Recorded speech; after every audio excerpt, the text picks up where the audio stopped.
with it. Today we're going to be looking at Winston, one of the main tanks at the moment, and probably one of the tanks that you should probably learn if you want to be a tank player.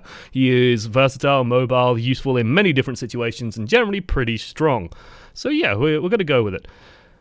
Yeah, it was hilarious when the caster said, finally did get a point, and I thought that's something I never have to say. Yes, it was surreal last night, and it was something that I think people are going to be poring over and debating for a long while. So, we have a 3.1k player, the game is about 3.4k, so relatively up there, relatively up there.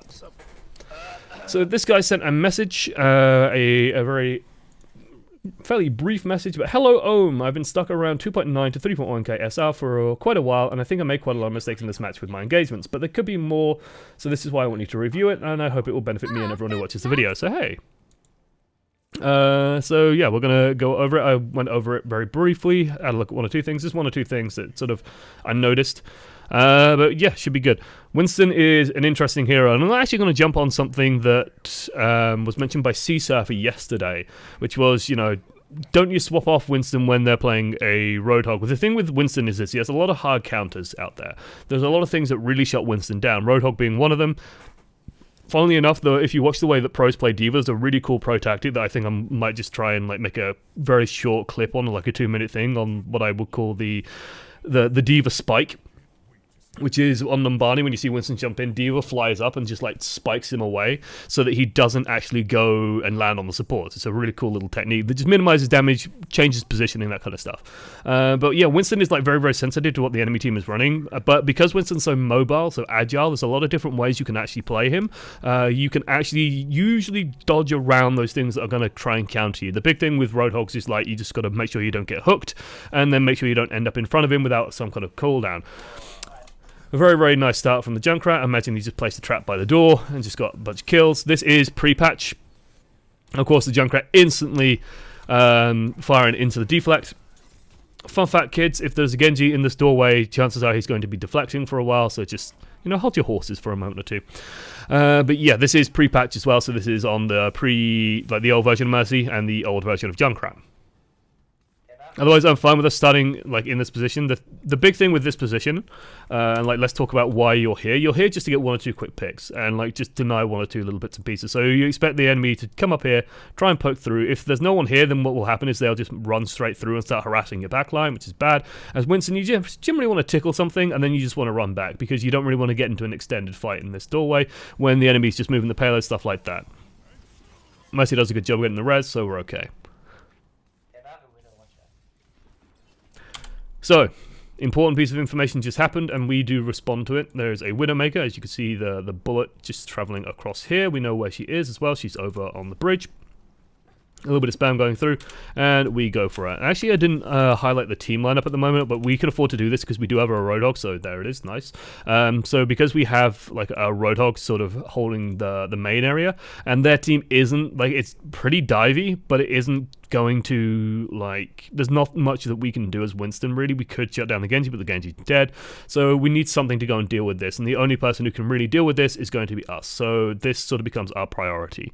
If we had a D.Va, then I would say that as Winston, we probably should be staying back and let the D.Va go and deal with it, but because Roadhog can't fly, because pigs can't fly, Winston needs to be dealing with the Widow. So we go for it. We land, do a little bit of damage. And then we do something interesting here, which is we're just a little bit timid for a second. It's rare you should be this nervous to sort of follow Widows. I don't like the fact that Mercy's followed us, though. I think that's a really big mistake. I do like the fact that we back off here, though. This first drop down is usually going to be okay, because the enemy team is usually not going to be in this kind of area, right? The enemy team is normally not in this space. It's very, very rare that they would be. So it's somewhat safe to sort of drop down here. And we follow even further, and then she drops down and starts retreating towards her team. That's when it starts to get a little bit scary. So I appreciate us sort of stopping here, and then trying to just find a better angle back to our team. Mercy even goes and deals with it. Spot a free Genji, we go for the Genji. We're kind of doing our job here, especially against this dive lineup. It's sort of a pest, but hey. The big thing now, I'd say, is we want to get more towards our team, because our team is just having a really, really hard time on the front line.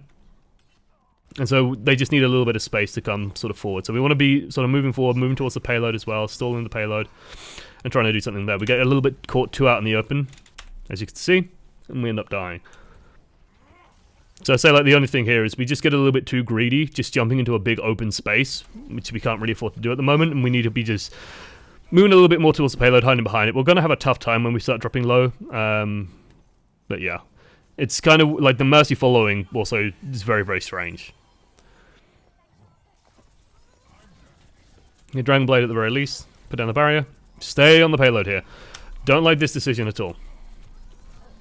The reason why is we don't have a good, like, from what we could tell, there's Mercy and you on the payload. Mercy does not really want to be staying on the payload. She wants to be able to move around and dodge. You are just playing for time at this second. Killing this Mercy doesn't matter as much as you would think if the Mercy just dies, and then they just push the payload in, because she will just respawn right where she died. So they don't really care about that too much.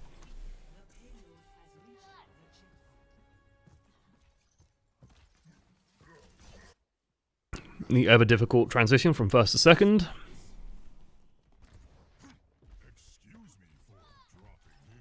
So let's see how we position for this one. So there's a couple of different things you could do in this situation. We get a little bit lucky, hey, it's just a sort of a free Genji, just delivers himself to us. One of the things you could do instead of standing where we were standing is just go and take position up top. Winston likes to be on high ground. Winston likes to be on high ground because he likes dropping on top of people. He's a bit of a drop bear at heart. He likes to drop down onto stuff because what that means is when you drop down, you can do damage and then you can just jump away when you're feeling threatened. So you don't have to worry about cooldowns or anything. You know that your cooldown's going to be up because you sort of dropped on them. This is where we end up just being really, really timid for not too much reason. We see a Genji over here. We're on 300 hit points. Mercy's healing us. We don't really need to stand here just waiting to get healed up. We can go and hunt down this Genji, and someone even mentions, if I pause and raise volume. He's really weak, the Genji. He's really weak, the Genji. Sounds like you're also playing in Australia, or at least this guy sounds Australian. Yeah, like, we can go and help with that. The 300 hit point Winston is fine to go and engage Genji. He's really weak, the Genji. Manages to land the shot, but hey. Don't be afraid to be a little bit proactive, especially when you're this far back and this defensive. This is where you want to be very careful. Chasing traces around is a good way to just like get your armor stripped off and then die very quickly. As you can see, this is going to happen every single time you engage on the Tracer. You can sort of scare her off, but you're never going to be able to do much aside from that. It's very, very hard to kill the Tracer unless you're getting onto her with multiple people.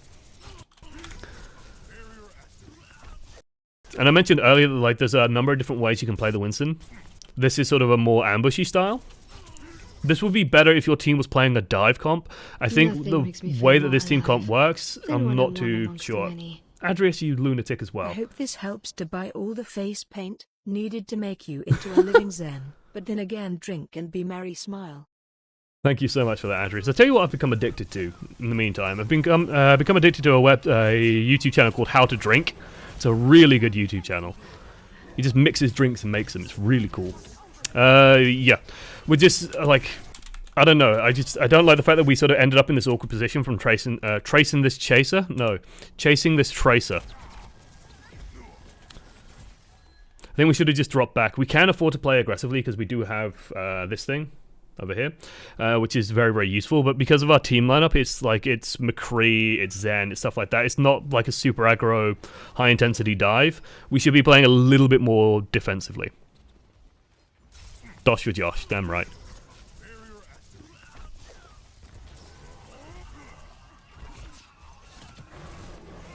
I do like the fact that we do play aggressively once we start getting in there. We don't sort of push you around. We get Valkyrie for that as well. We can just bounce the Zenyatta all over the place. This confused the shit out of me. Because, like, I hope the player was as annoyed as I was with this. Excuse me? He used bubble. Look, watch the cooldown.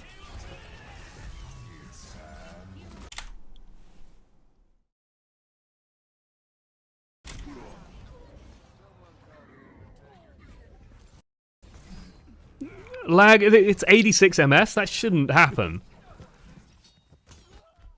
That was really weird. I was watching this, I was just like, what the hell? That was so strange.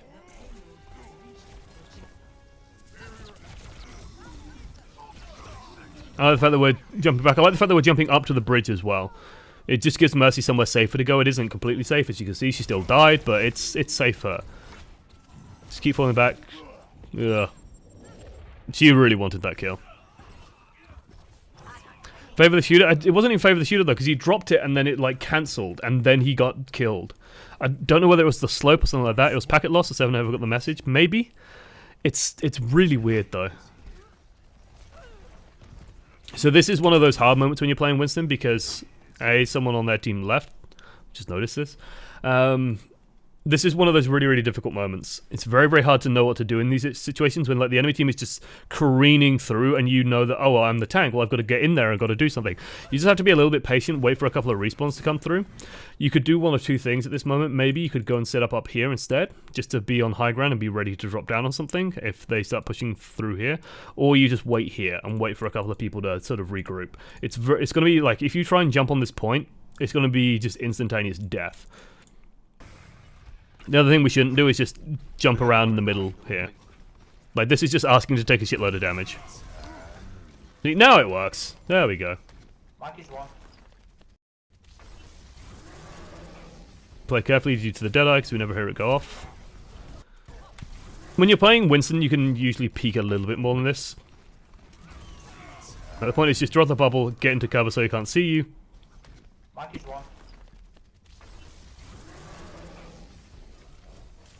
And then just bide the time. Now we know it's safe. I don't mind the swap onto the McCree here, like, we can just kill either way.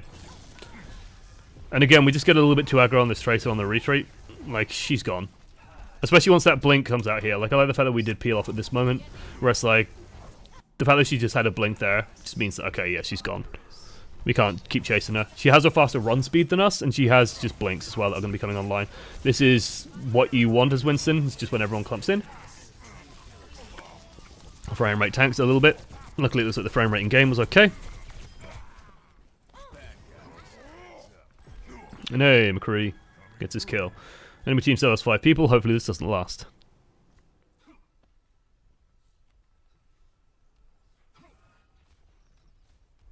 So you even have a couple of options here. You can stay up here. You can actually set up over here if you really want, just to get an eye on people coming in. If you're ever worried, then you can just jump back to here, and you'd be actually safe.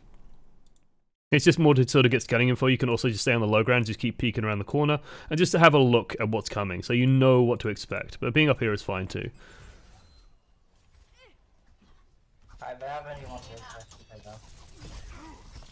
This is good opportunism.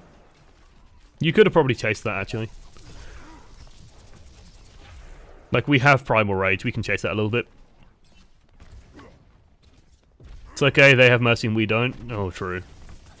Still very losable.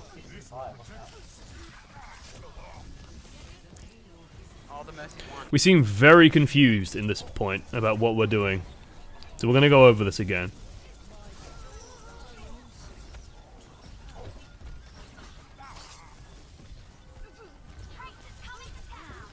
Okay, let's go back. Let's go back, let's go back, let's go back, back.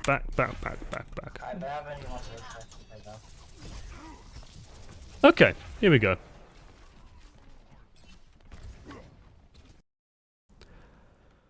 So then, dropping down, Tracer goes in.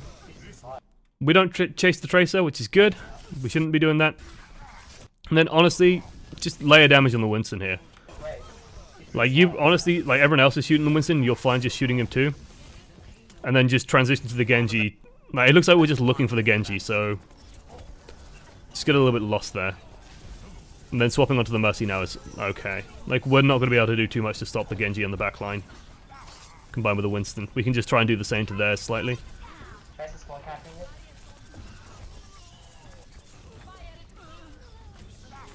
Just hold left mouse button. Press Q, press Q, press Q, press Q, press Q, press Q. Ooh, Jesus, that was close. Don't ever get cocky when grabs go off. Just general good advice. Never get too sort of sure in your boots. Don't get me wrong, it is better to be in Tesla form, but it is better to not die as well. And the thing with grab when it catches a lot of people is they should just be shooting. So it's just like, don't ever get too cocky and think, oh, well, I could just survive all of this. sometimes you can't. And so one of the best things to do when you're in a grab is just to shoot at whatever's coming trying to kill you. The Trace is really weak. Can you get that help? Nice. Oh hey, free McCree. Oh.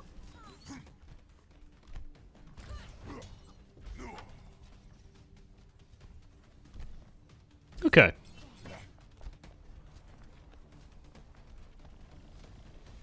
I like the fact that we are listening a lot.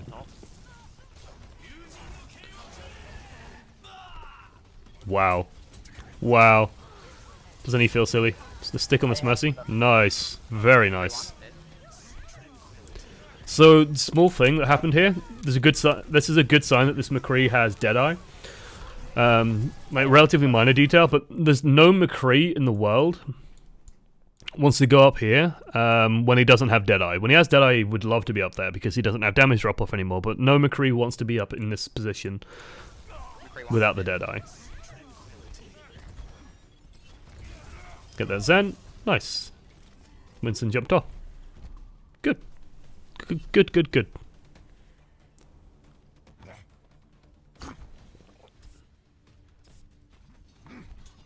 Unless that McCree is bronze, yeah, but he's in like mid to high diamond. We're going to give him the benefit of the doubt. And when in doubt, give people the benefit of the doubt. Just be annoying to this Tracer.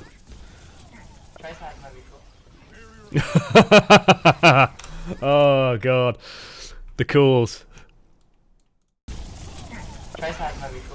And then she recalls. Lol.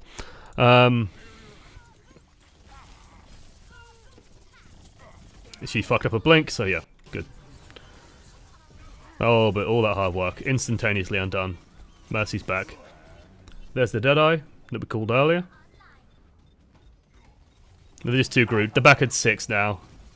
This is scary. He predicted it, yeah. We probably need Mercy. Well, aren't we glad that this is gone? You probably did. Like, it makes Tracer so much weaker, it makes Genji so much weaker. It's insane how good old Mercy was. New Mercy's still okay. Guys, and I said this yesterday, I'll say it again today. If you see someone pick Mercy, don't go, oh my god, Mercy's so bad now. Give it a little while, but she's probably okay. It's just most Mercy players don't know how to do. Most Mercy players don't know how to use Valkyrie without having like the super ridiculously overpowered reses. I'm secretly hoping this man doesn't pick Mercy now. Thank you, because I only watched the first half. Hello, Clumsy Ocelot. I think people will make Mercy and that's too big of a thing. Mercy still most likely be picked, the most picked hero across all ranks. Probably, but that's just because of the prevalence of Mercy mains. I still think she's probably viable. Valkyrie's a really good ult. Res is still really good as well. Like, the high value abilities. Just very minor detail about the opener on Gibraltar that you should always heed. Especially in the current climate, which is, hey, there's Junkrats. Just always check, like before you go into this room, always check if there's like little teeth in the floor. Because if there's little teeth in the floor and you walk in here and the teeth go bump and then you will die. So yeah, just always take a moment and check. The fact that we didn't overcommit to that. One thing you can do now is you can jump in the back with the Genji. Nice. And you catch the entire team as they come out. See how much damage we're doing. Okay, back off, back off, back off. Oh, a little bit too light on the old back off, on the backaroo. Not our fault though, cooldowns. Cooldowns. Just to watch this roll out again. So, a quick check, see if anyone's still in the doorway. D.Va goes in, does a shitload of damage. Jump as soon as it's available. Getting on the D.Va. I'd say the only change that I would make is you want to be a little bit more... Oh, let's change that colour. It's a nice magenta. You want to be a little bit more towards the boxes, just so you have something to line of sight with, rather than being like out here in the middle. If you think about how this sort of platform looks, it's like this. And we land here, we really want to land more here and be positioned here, just so we have some cover. Not a huge amount, but some. Genji does get a kill on the Zen though, which is nice. Mercy picks us up. Absolutely pressure this soldier. Again, one of the benefits of Winston is that you can win a lot of 1v1s. You'll do that by virtue, and I talk about this a lot when I do Winston coaching, but you generally win these 1v1s by virtue of a number called time to kill, which is the amount of time it takes someone to kill you compared to how long it takes them for you to kill them. So in a straight one-on-one match, well, pseudo one-on-one match here with the Discord orb, him versus you win this every single time. Unless he like lands every shot as a headshot and a helix missile, but that shouldn't happen. I think we should have just retreated at this moment. I know the guy's calling that Monkey's weak, but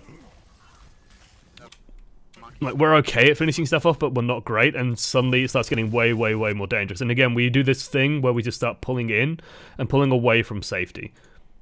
We could have at least dropped the bubble a little bit earlier.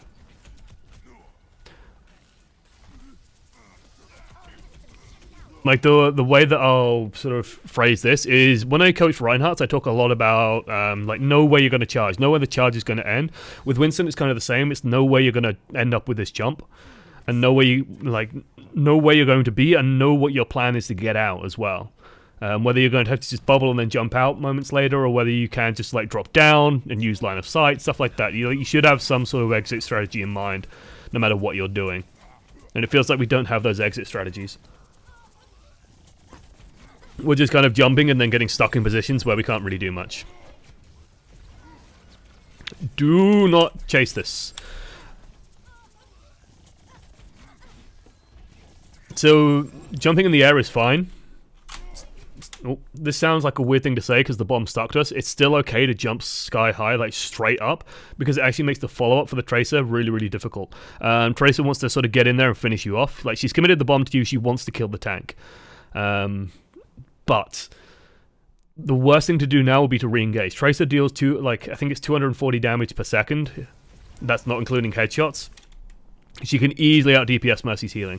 So just be very careful about over-engaging on this. Even though you do have the Primal Rage, you're still sort of taking an unnecessary gamble when what you really want to be doing at this moment is just stabilize. Like, we've just taken a huge chunk of damage. This is giving Mercy a lot of healing juice. We can't really chase down this Tracer much, so we're just feeding the Tracer a fresh Pulse Bomb. And like, you notice she just goes away. So like, the net worth of what we just did is Tracer just got Primal Rage out of us for nothing, and Mercy got a lot of ultimate charge. But we could have just done that where Mercy just gets a lot of ultimate charge. Go back to the cliff edge. Go back to the cliff edge, please. Ooh. Please tell me Mercy's alive. Jesus, okay. Very minor thing. Jesus. Bada swing. The big thing to notice on our way back up is, hey, Mercy's drifted over. So Mercy's likely over the edge. I think D.Va comes and picks Mercy up, by the looks of things. She just gets back in.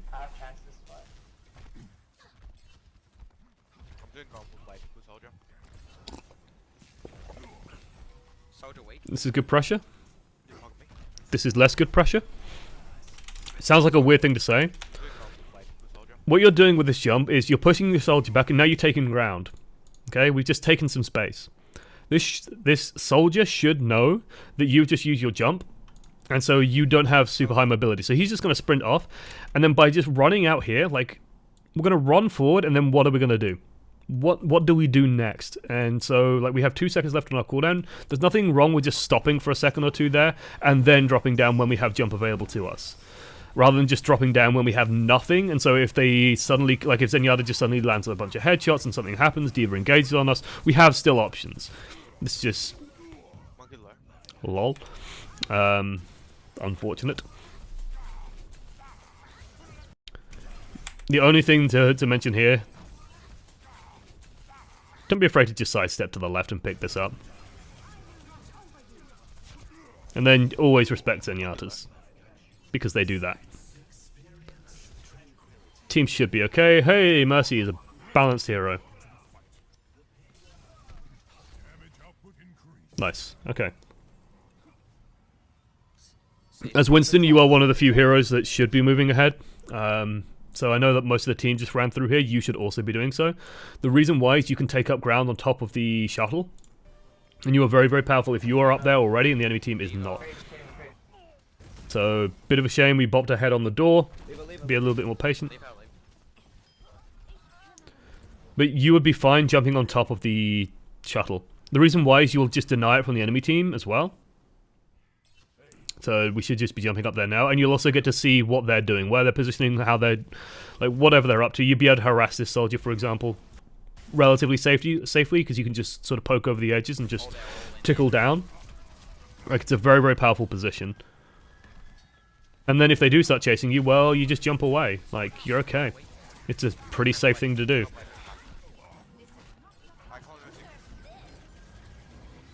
We might have fishbowled that. I think we did, which is nice. We could play aggressively here, but don't, for the love of God. No, no, no, no, no, no, no, no, no, no, no, no, no, no.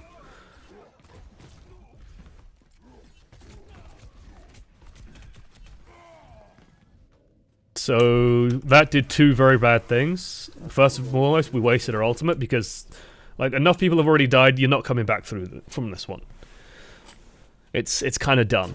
The other bad thing is that we are 1,000 hit points of walking ult charge for Soldier 76 and for McCree. And sure, we killed Zen, but they're respawning. Like, Zen wants to be on the back line anyway, so it's not like he needs to rush to get back to the front line. So yeah, Zen's fine with that. Zen should be okay with that. Primal Rage isn't the worst thing in the world to waste, but it does give the enemy team a pretty big swing in terms of ult charge if they do just kill it. And yeah, we have to play a lot safer when we don't have it.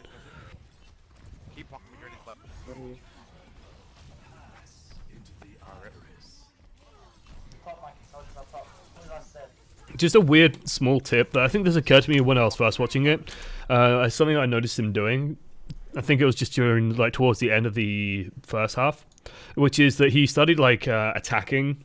So Zenyatta used Transcendence, he started attacking, then he just instantly reloaded. Keep attacking during Transcendence if you don't have your ultimate. Sounds crazy, but the damage you do, like, is instantaneously getting healed by the Transcendence. So if you think about, like, ult gain, this is ult %, and then this is time. Time for graphs. I like graphs. So when you hit, like, this is 100. So when Zen hits 100, and then ults, he can't actually gain physically more ult charge. When he's during the ultimate, he will actually go down to 0. Whoops. Undo that line. He'll go down to 0 instantaneously, and then there's, like, a lag period where the ultimate is active. So you have, like, this time here where the ult is active, and then when the ult's no longer active, he regains it. So during this time period, anything you do isn't actually going to their team. Like, you're not actually giving healers charge or anything like that. So it's free ultimate charge for you to sort of just rack up. And because you have 100 ammo, you can actually afford to just shoot into it. So it sounds like a weird thing to say, but if they are using Transcendence, that isn't the time to just stop shooting. Like, you keep shooting targets that you can shoot, back away, don't, like, over-engage. Don't think that you're going to kill something, but just build up some free ultimate charge. And play safe from there. And then ideally, towards the end of the Transcendence, that's when you reload. You can also shoot Zenyatta. I don't think shooting Zenyatta works. I think he just takes 0 damage and you get nothing.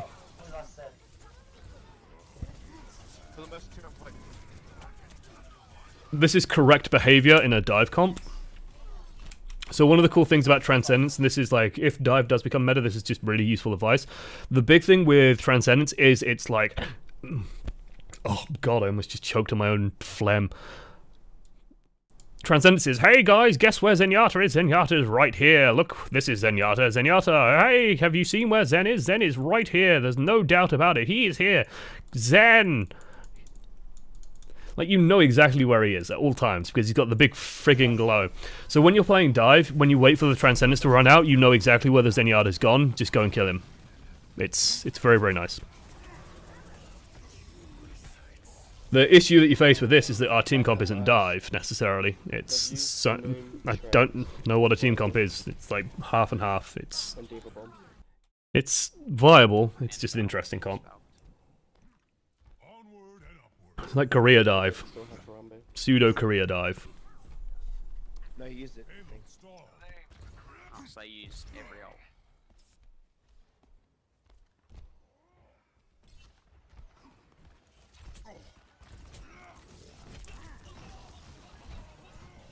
We should be careful here. Okay. The Diva's help with Diva and Mercy up here, yeah, we actually can chase this off. And I do like the fact that we are just a little bit careful. Like, we just take a moment or two, and then let Mercy heal us up, push him off. Okay. Nice, nice, nice, nice. This should be a dead man. Could be 2 dead men. It's 1. This is risky. Hey, go stand next to that man. Mercy, Mercy, Mercy, Mercy. Oh, we missed that. Like, if I could see it on low bitrate, you can see it with your eyes. Look at that. Look at this. Look at. Oh, 1 second away on jump as well. Oh, that's 50 damage that you can pretty much land where you like. Oh, that's a dead Mercy. Oh, wait. Fuck. Fuck. Especially in the meta that this was played on. You want to kill that Mercy.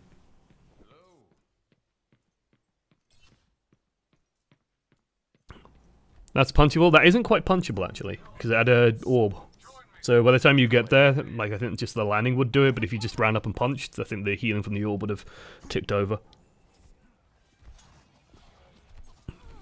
Worst case, just do both. There's no kill like overkill. Nice. Well, there's a free Zen. Ults, nice. Good, good, good, good, good. Remember, respect your Zenyatas.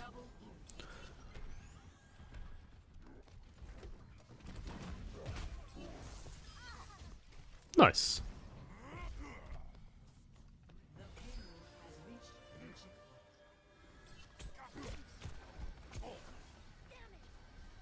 Okay, get ready to go and go. Go, go, go, go, go, go, go. Oh, you're letting them get away with this. Oh, no, no, no, no, no. Too passive. Too passive. Like, I mean, we're a little bit too passive by just sort of standing on this as well. Like, we should be... Like, you should be salivating at this point. Because the way that, you know, these doors open, you have like a couple of seconds, and they are going to be, usually you're going to get 1 or 2 people here. You should go for these people every single time. So just go to the doorway and then try and find targets. Don't turn your brain off during the transition. Once you're at the, like, this many hit points, first things first, like, you jumping in, you just jump in, bubble, and then try and do some damage to something. First things first, you're going to be saving this Genji, because you've just taken a shitload of space, and you just put like a bubble between their DPS and where their DPS wants to go, which is this way, and where this Genji is, so he's going to be fine. And then the other thing is you're doing productive things. Actually, you wouldn't have saved the other Genji would have killed him, but then this Genji should have died, but doesn't. Feels bad, man. Like, this is a very, very unusual 2nd to 3rd transition where it's like the attacking team have actually taken losses. That's very strange. And I think it's just because you played it way too passive.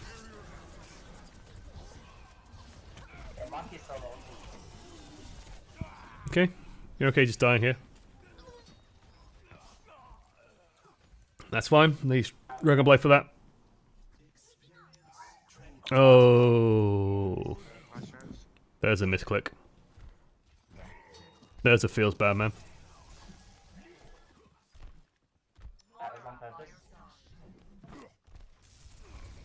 Well, there's a... Oh my god, if this McCree fuck doesn't die here, I'm gonna be so salty. Oh, it's got the... Oh my god. So first of all, this McCree is one. He's a cheeky bugger. I'm gonna be like, I know the Genji's furious, but the Genji shouldn't have been brain off coming out of the spawn. He could have easily deflected that.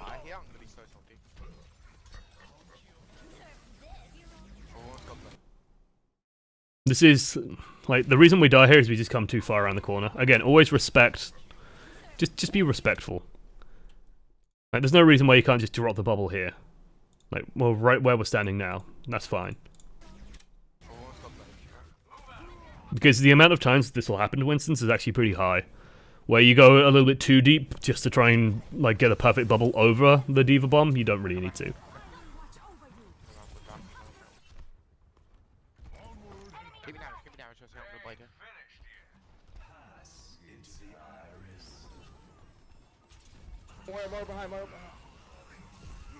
Okay, drop back down to the fight. We should probably be bubbling a little bit more here. It sounds like a weird thing. But you got to remember that you are still a tank during all of this, so when I say bubble, I don't mean just drop it here. I mean... How best to explain this? So we chase off the Genji. Genji runs away. The thing you got to keep in mind as we drop down is that there's still like 4 threats here. I can't really make out what they are amazingly, but if we draw a schematic of what we're looking at the moment, so you got like the pathway here. It's a 90-degree bend. There we go.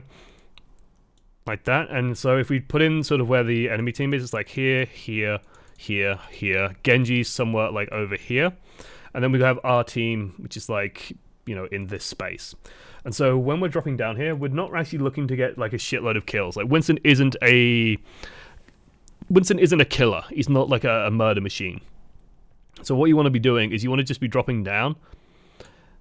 Like we do the right thing by just dropping down on some targets, but then you want to be trying to just get a bubble, a dome somewhere between their team or where their team's about and your team, and like cutting off this Genji as much as possible as well. He's just going to be spamming shurikens in. The less damage they take, the better. So if you just try and park a bubble like here, you're actually going to be blocking a lot of damage. So I say there's just an opportunity in my mind to like move here and then just park a bubble, and then you can go and do what you want. It's kind of like you just going, yeah, okay, I've done my tanking job, and now I can just worry about finishing stuff off and go from there. It also means that if the enemy team tries to retreat and then turn around and start firing back, they can't do that. So it's like it's a very, very small thing to just sort of, you know, keep in mind you are a tank. You aren't just there to finish stuff off in exotic ways. This is scary. So advice, like they have a Reaper now, so we are going to have to play super, super carefully. I like the fact that we just jump away. 13 seconds left on the clock. Everyone's dead. That's pretty scary. We're going to have to drop on the point, but yeah. That D.Va bomb won them the game. That shouldn't have happened. I will talk very briefly about the Winston versus Reaper stuff. So when they have a Reaper, the big thing is just like make sure you are never in front of him. So if you like, you got to remember Reaper's mobility is just running at people, and then a slow teleport. You have a 6-second cooldown jump. You can always get away from him. If they are playing Reaper, you've just got to make sure you are where he isn't. This is just good by their team. Like, I want to highlight that their team did the correct thing as well. Bubble gets dropped. Bubble instantly gets smashed. It's partially the Reaper. He just shoots the bubble. Like, Winston bubbles, especially if you're playing like with a Reaper and a Roadhog, just blow them up. Just blow them up straight away. Get rid of them. It enables so many plays and enables so many things. So yeah, there we go. Ooh. Is this how to drink? No. Order whiskey like a gentleman. Who gives a shit? Oh, hey, look. D.Va coaching the many. Feels good, man. Right, then. I'm going to go over to this one. And camera, hello. How about if I do that? There we go. Now I'm going to appear. Right, I need to log into Overwatch. Overwatch.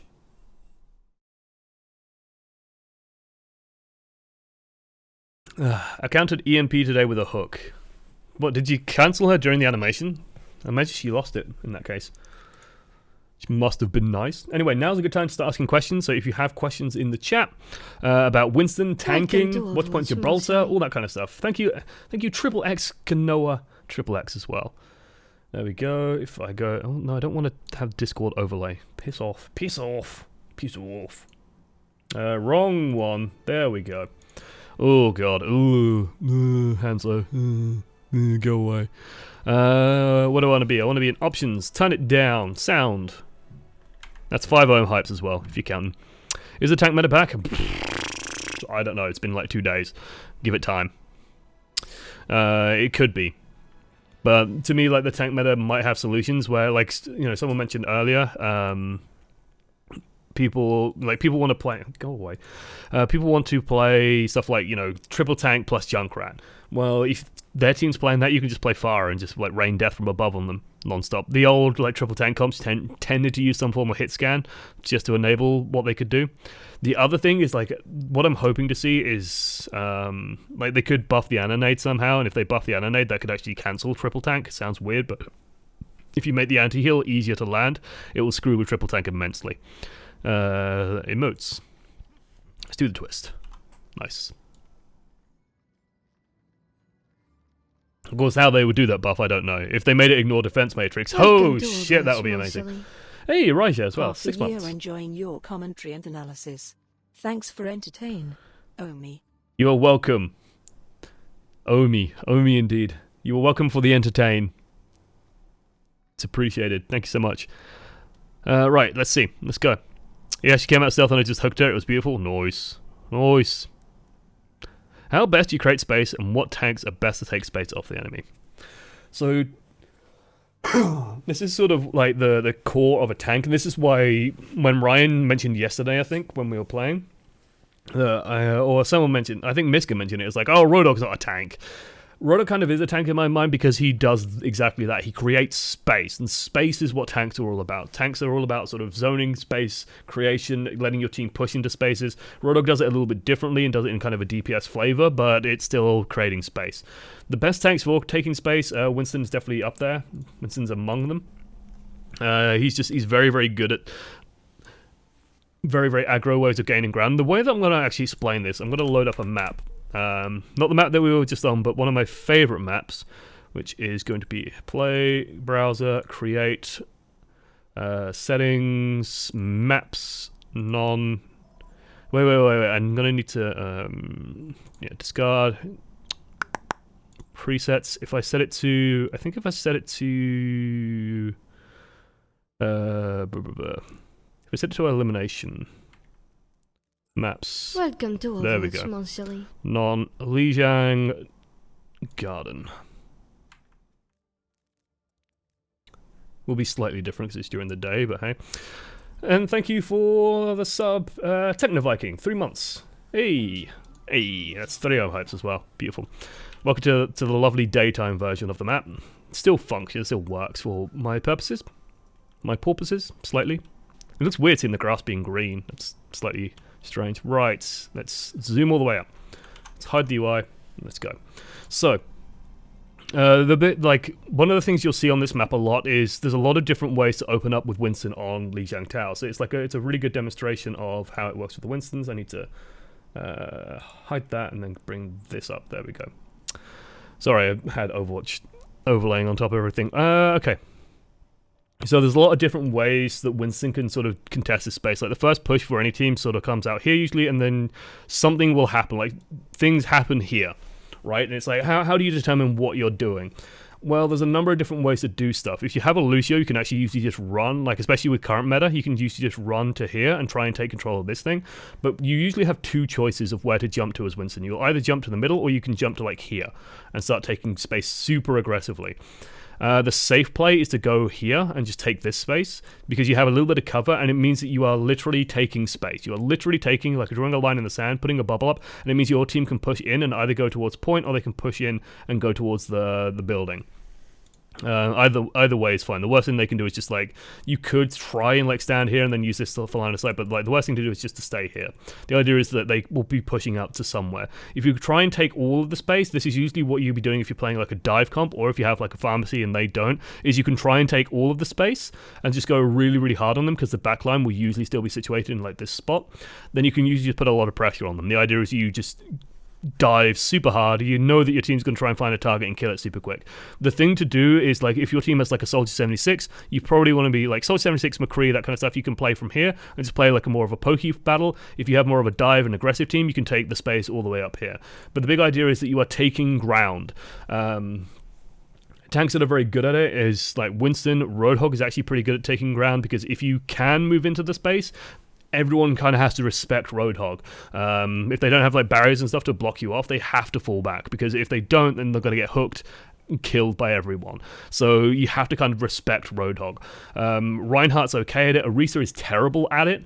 You have to play in like a very, very aggressive and greedy manner at times as Orisa, and you have to have your team following you.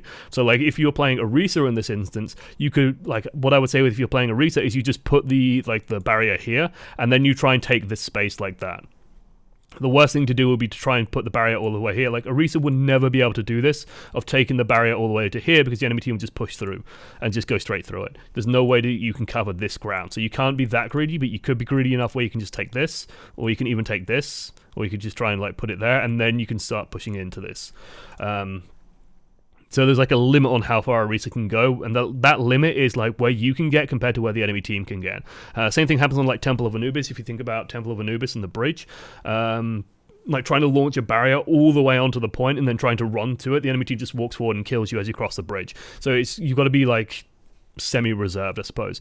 Reinhardt is so-so at taking space. You just walk forward. The hard part with Reinhardt taking space at the moment is that there's a lot of very high damage heroes in the meta, so like explosive heroes, Roadhog, Diva, for example, as well. Just these heroes that are going to shred your barrier very quickly, so that's why Reinhardt sort of has a hard time. Also, Tracers are always going to be nipping at your backside, which some people might enjoy. I'd probably enjoy, but Reinhardt doesn't, because he's old and old-fashioned.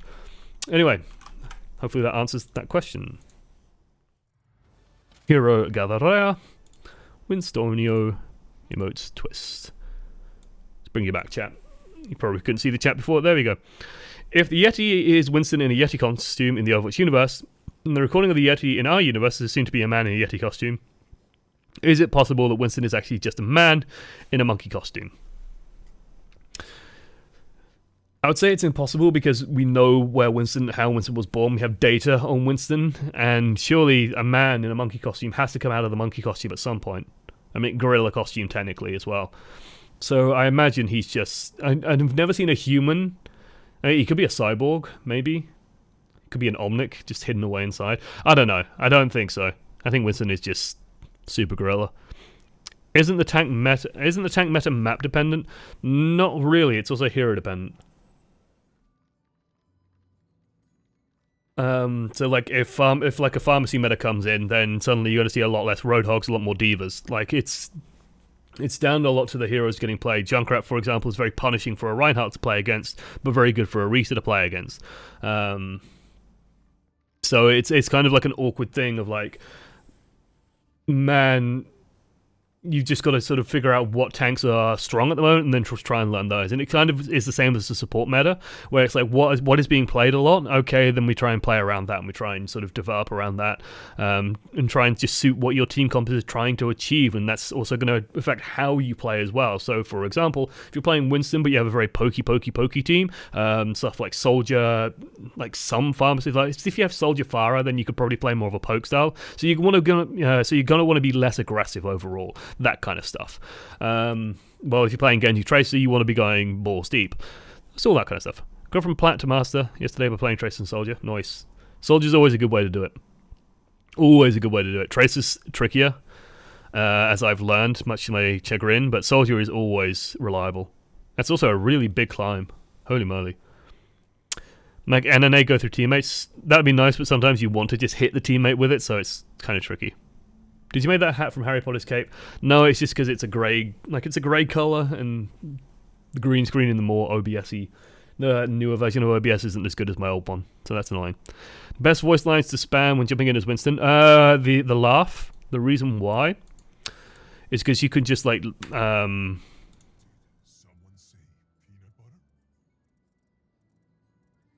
is it? Do I not have it?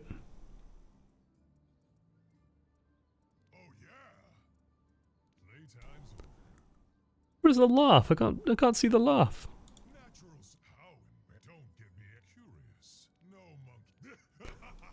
There we go. It's this one. So you can basically just like loop the first part of it, and you just get woo ha ha ha, woo ha ha ha, woo ha ha ha, and it's just so obnoxious to listen to and be killed by. It's so frustrating.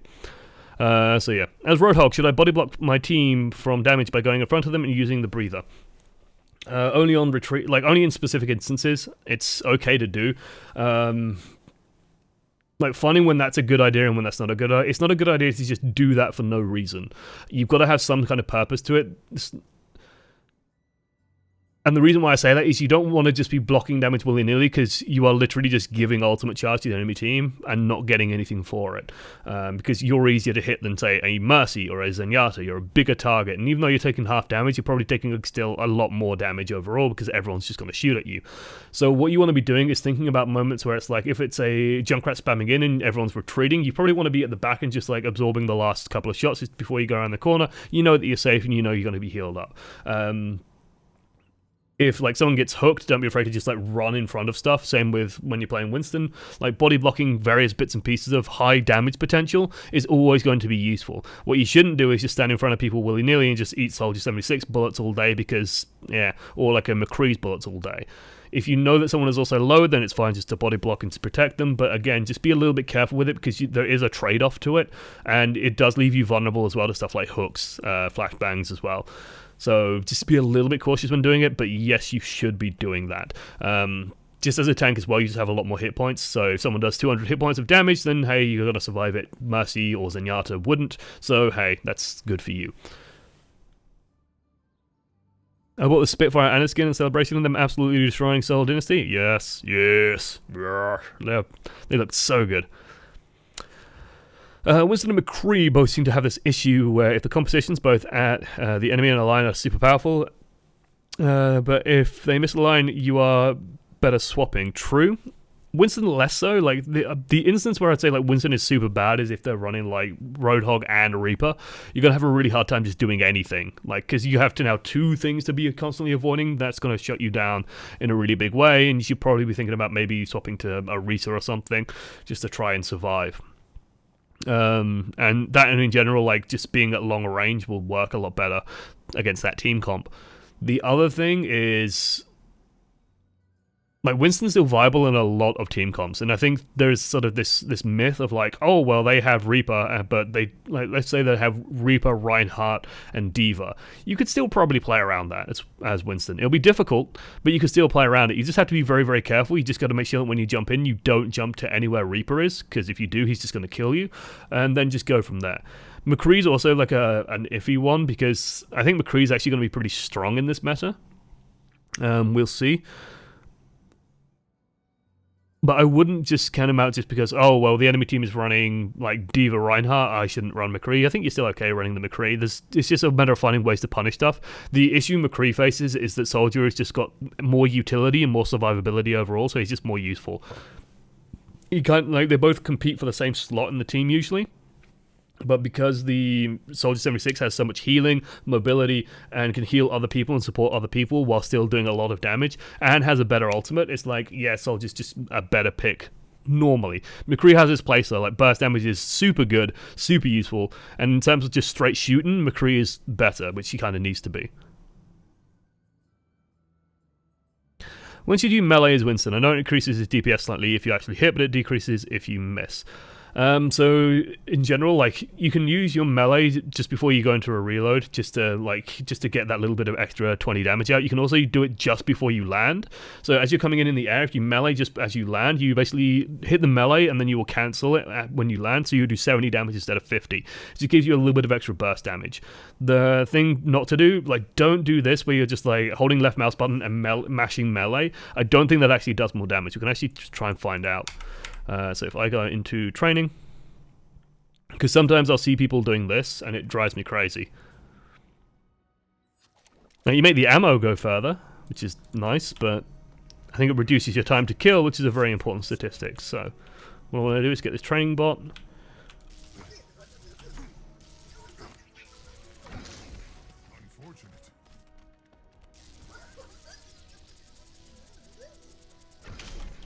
Don't think that was too different. Try and count this out loud. 1 and 2 and 3 and 4. It's about the same. And that's just going to be just, I think, just over 4 seconds. No, it's actually going to be just shy of 4 seconds, isn't it?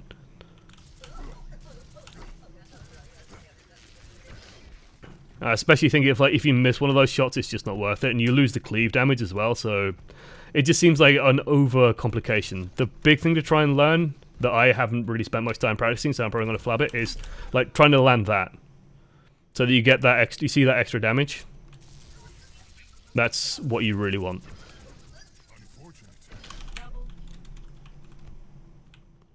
So just again, just wait for the respawns. So just as you're coming in, just get a little bit of extra damage out of it. Not much, but with Winston, a little bit goes a long way, so hey, works. Again, I wouldn't put too much thought of it, and like to me, losing the cleave will lose you a little bit of incidental damage, and that doesn't seem worthwhile to me. Maybe I'm completely wrong on that. You'd have to ask a Winston Pro. But I don't think it's like the biggest difference maker in the world. As Tracer or Diva or another diver, how closely should you pay attention to what your Winston is doing? Should you follow him around or do your own thing? What about when you're the Winston in a diving comp? You should generally be trying to follow the Winston. The reason why is that Winston, like when Winston's in, he's usually kind of stuck in, and the thing when playing, especially like Tracer, is Tracer, it's very easy to like just blink, blink, blink and get somewhere. Or you can like blink, blink, and then blink out, and you're safe, and you're okay, or just recall, and like you're fine. You're okay, you can reposition super easily, it's so easy for you to get to where you need to be. With Winston, it's a big, obvious, broadcasted jump, and then once Winston is in, he usually has to use his next jump to get out. So Winston can't just like jump and then, you know, oh, well, I'm Tracer and I'm over here, so I'm just shooting the Zenyatta. Oh, well, Winston just jumps over here. No, that's not really how it ends up working, because the Winston's going to land, take a shitload of damage, and then have to jump out. So usually everyone else should be following where the Winston's going. Now the way you do this is, like, let's say you're playing on Lijiang Control Center. So this is sort of the point, and you have like the sort of the wally bits here, and the wally bit here. And so their team comes in from here, your team comes in from here. Winston jumps across and goes onto the back line. As Tracer, you should already be here and just ready to go, or you should even be coming from behind. The best position, and this was demonstrated really nicely by a Zenyatta last night in Spitfire vs. Soul, one of the best and most powerful positions in Overwatch is behind the enemy team, when the enemy team is retreating towards you, because they're usually all facing from whatever they're retreating from, so they're all facing the opposite direction, and you can just stand there and tunnel damage into them. And as Tracer, if the enemy team is just running towards you, you can just generally blitz something without issue. It's a very, very powerful position to be in. So in general, you should be trying to play around what the Winston is doing and what the Winston is figuring out. Now, when you're playing the Winston, you should be trying to communicate as much as possible and just say, hey, yeah, well, like, I'm going to try and find the Zenyatta, so let's try and jump him. If you can't find the Zen, then find something you can kill, and then just say, hey, so-and-so, X position. So, you know, Zenyatta main, Zenyatta back main. You know, it's not, doesn't have to be like the most comprehensive calls, but hey, Zenyatta high ground left, that sort of stuff. And then hopefully, like, all you really need is one person to help you as well. You don't normally need two. It's always a little bit overkill. What are your thoughts about Blizz trying to delete the StarCraft Pro game but lore of Diva after they talk about her being a StarCraft Pro since beta? Oh man, yeah, that. So it's very, very strange to me that like Michael Chu has sort of died on this hill as well. It just strikes me as very weird for him to choose this as like a hill to fight on. Now, don't get me, it makes sense, and it always like struck me as a bit weird. So Diva shouldn't be a pro StarCraft 2 player, and to me it was always the implication that she was like a pro StarCraft 3 or StarCraft 4 player, because of course Diva, like the idea that StarCraft 2 is going to be a pro level game in about 70 years time or 60 years time is weird. Like, that kind of shouldn't be the case, right? It should be StarCraft 4, StarCraft 5, something like that. So to me, it's always like Diva competed in that. But it's this weird sort of amalgamation of a various bunch of different things, where she got revealed, like part of her reveal was that she was snuck into like the WCS winners stuff, and it's like, oh well, she played random because she's just that good, and so hey, this is where this character sort of comes from, that she got picked up by Mecha for her pro gaming skills. Now I don't think that the pro gamer, like some people have gone, oh well, now Diva's just a Mecha pilot, like she has nothing to her. No, that pro gamer and that gaming part of her has not gone away. It's just they're trying to see, it seems weird to me that it's like the game, they're trying to change what game she played, and it's like, oh well, she played something that was more akin to Mecha, and it's like, that just seems weird. Just why not just have her be the StarCraft 4 professional or whatever? But yeah, it just, to me, it signifies a bigger issue, which like this thing does not, like, I don't give a shit about the fact that, oh, Diva's not a StarCraft 2 pro anymore. I give a shit about the fact that Michael Chu has no idea what the lore looks like from the outside looking in. That's a concern to me. That's been a concern to me for months now, which is that what the writing team for Blizzard know internally and see internally and think of internally isn't reflected by what people know on the outside. We still have such a loose framework of what Overwatch is doing, what their goals have been, what the actual fleshed out storyline is, how the Omnic Crisis got started, what is the Omnic Crisis, where do the God programs fit into this, how did people respond, what was the pacing and storyline of that response, how long did it take Overwatch to get formed, was there any pushback towards Overwatch being formed, how did that happen, what's Talon's goals, like we have like this villain group, we have no fucking idea what they want. Not a clue what they want. We have Doomfist's very loose sort of social Darwinism mantra, but beyond that, we know nothing. We know nothing about Talon. And to me, like Michael Tune knows all of this in his head, and it's like, well, that's fine for you, mate, but we don't have a clue. And to me, it signifies again that disconnect, and it seems to be internal in Blizzard as well, because it's been stated a number of times on official sources that, oh, Diva was a StarCraft pro, and now it's like, no, she wasn't a StarCraft pro. Well, what is it then? Like. It's very, very frustrating as a topic of like Blizzard have done a really bad job of getting that lore out there, and I think like one of the key things was that visual novel getting cancelled due to a number of things being changed internally. But I also I heard rumors, and like the rumors, it could be completely false, but one of the reasons why I heard Metzen retired was just because he was like constantly being argued with by a number of different people who all wanted different things out of Overwatch, so it all kind of started getting out of control and a bit tightny. But yeah, it just feels like there's no internal guide or roadmap of what exactly needs to be revealed and how it needs to be explained. But like 2 years since the announcement, 3 years since the announcement of Overwatch, and we still don't know a lot of details. We still have trouble advancing the plot in a meaningful way, and we still have trouble just getting meaningful bits of lore juice out of stuff. And so that really does annoy me. Like it's frustrating. What do I do about Winston diving like a madman on his own and getting blown up? All I see in gold. You say, Winston, can you wait 2 minutes? Or like, Winston, can you wait for everyone? I'll let you know when everyone's grouped. Especially if you're playing support, it's actually a good idea to just go like, Winston, hold on a sec. Like, so-and-so isn't here, or 1 or 2 people aren't here. I'll let you know. And then you let them know. So it just means that they don't have to turn around and say, okay, now you can go. And you give them a go signal, and they go. Oh yeah, you insulate Winston and do it yourself. Please don't encourage voice line spamming, it's reportable. That's always been weird to me. Now that Mercy is not the anti-death machine, where do you think she fits among the sports? I still, like, I need to, like, I'm not going to give you the definitive answer, like, 2 days afterwards. So, yeah. Let me think.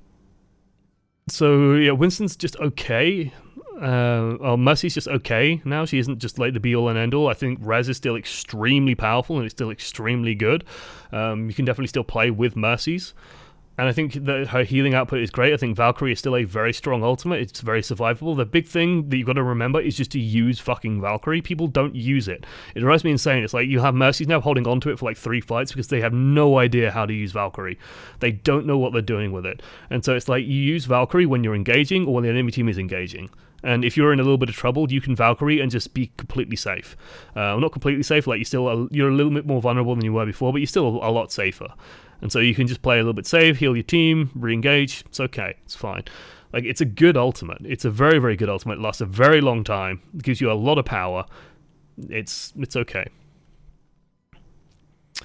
XQC actually said to do it in the Karki video. Makes your ammo last longer and works better against armored targets. Sounds reasonable. So against armored tanks, sure. Sounds fine. Again, to me, like, the big thing is just the second that there's a second target anywhere near it, just make sure you're doing left click only, because then you're doubling your damage. Melee works really well on targets that are weak. On targets that are weak, yes. If they're low and you just finish them off, but if XQC, like I said, a pro would know better than I would, so trust what XQC is saying. Yeah, 15 min. Trust XQC more than me. Will the flankers have a better time with Mercy being less seen? Now a pick is a signal to push. Yes, it makes that playstyle a lot more aggressive. Like, it makes it work a lot better. So yes, like, it's no longer, oh, we got someone. Oh well, they just rezzed him. Now we're back. Especially if Mercy isn't being played, we are back to if you get a kill, you engage, or intelligently at the very least.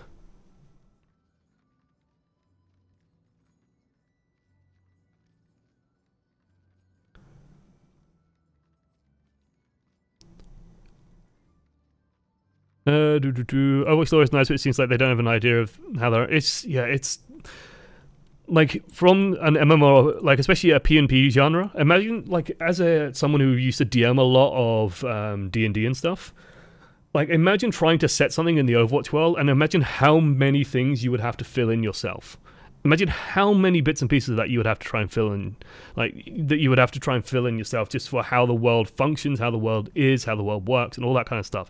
There's so many things, and like they've set up so many little bits and pieces. Like I was expecting, stuff about like the Vishkar Corporation and how Symmetra fits in that, and like what the Vishkar Corporation is up to and their corporate interests. You have like corporate interests from Numerico and storylines with that running. You have the overarching conspiracy thing that Sombra's looking into. You have the conspiracy theories Soldier 76 is looking into. You even have people like Reaper, who people think might be an undercover agent of some kind, who is also looking to solve this conspiracy. Like it's frustrating. Hey, Surreal Gesture. I don't think I called you out Surreal Jester. I apologize. What is the best way to dodge Winston as Genji? Wait for him to land next to you and dash. Basically, aside of that, you go vertical and you just dash away. Also, a good way to do it is if you're on high ground already, you just drop down. Let Winston drop down and then you just go back up. Because he can't follow that. So you got to force him to make a decision, and once he drops down, you just go back up and you leave. But it's tricky, but it's definitely doable. If you get caught when low and you don't have your cooldowns, well, it's just like anyone else.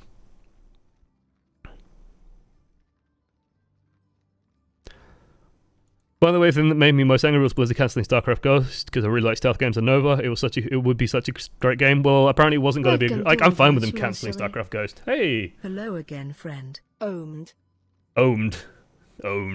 Thank you, 10 Sounder. Is that 54? Let me try and read that. 10 Sounder 54. There we go. 5 months. Thank you so much.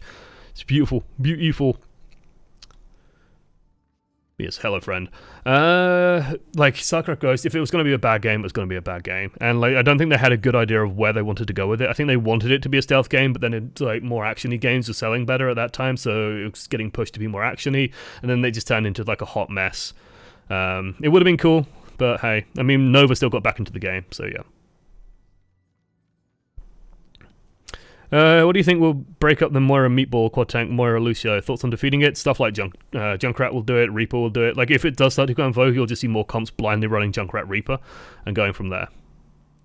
Like you just play anti-tanks. The thing with as Sty termed it, the Moira Meatball. The thing with that is you just play. If you just play counter-tank, you could also actually, I saw Spitfire try and do this, which is they try to use Ana to break it up as well, because if you land an anti-heal on it, you just kill them all, which would be very, very powerful. But yeah, you just play anti-tanks. Also, you got to realize that like that team comp relies on a lot of rushing power, and once you start getting ultimates online, especially support ults, like support ults mixed with some good tank ults, and then just have a lot of DPS, and then yeah, whatever you do, do not play Genji against it because you'll just get trashed. Tracers, iffy. You want stuff with higher damage output. What Pokemon type will Winston be? Electric. Normal electric. Surely. Do you think we will get more flying heroes like Pharah? Would this be a positive addition to the game or hard to balance? It'd be interesting. I don't see why not. Pharah against the Meatball, tactical E in the mist, delete a good target. It can work. It's just like, yeah, I think Pharah's okay.